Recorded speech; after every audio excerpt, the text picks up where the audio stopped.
Was Blink-182's iconic album Enema Of The State recorded on a Telecaster instead of Tom's signature Strat? According to an internet urban legend, that might just be the case. In a since-deleted Instagram post from November 22nd, 2002, a seller listing several of Jerry Finn's guitars claimed that one of Finn's P90-loaded Telecaster Juniors was used in the recording session for Enema Of The State quite a bit. But who is Jerry Finn, and why would Tom DeLonge be using his guitars? Jerry was the producer for many outstanding punk albums of the early 2000s, including one of the best 3-album runs in pop punk with Enema Of The State, Take Off Your Pants and Jacket, and Blink-182's Untitled album. He was heavily involved in shaping the sound of Blink-182's chart-topping successes. Mark Hoppus even calls Finn the 4th member of Blink. Jerry Finn defined for us what Blink-182 was, what we sounded like. Unfortunately, Jerry Finn passed in 2008 due to a brain hemorrhage, but his influence on modern pop punk cannot be understated. But what does this all have to do with Tom's guitar tone? Well, Finn was quite the gearhead. He had a massive collection of guitars and amps, reportedly owning over 100 different guitars, and he made all that gear available for bands to use in the studio. Of those guitars, Finn was quite fond of Fender Custom Shop Telecaster Juniors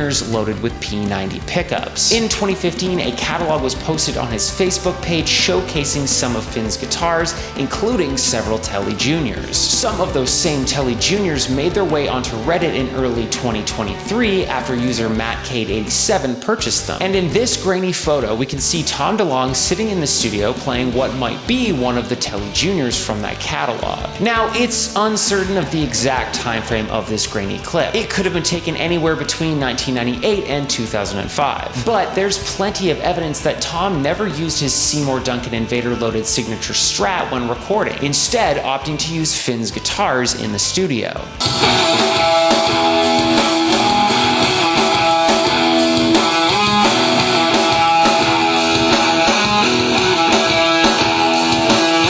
So were these P90-loaded Tele Juniors sold back in 2022 actually the secret to Tom's most iconic guitar tone? It's impossible to say. It's no secret that Tom used a collection of different guitars and amps when recording Enema Of The State. These included Gibson Les Pauls, Telecaster Juniors, Fender amps, and Marshall cabs. As with most iconic guitar tones, it's likely a combination of many factors: guitars, amps, microphones, EQ, and compression that nailed Tom's massive guitar sound. Still, it's funny to think that one of the most sought-after pop-punk guitar tones was created using a Telecaster with P90s instead of Tom's signature high-gain Strat. And while we may never really nail down Tom's exact Enema Of The State guitar tone, if you want to learn how to get his live show guitar tone, check out this video where I try recreating it using nothing but free plugins.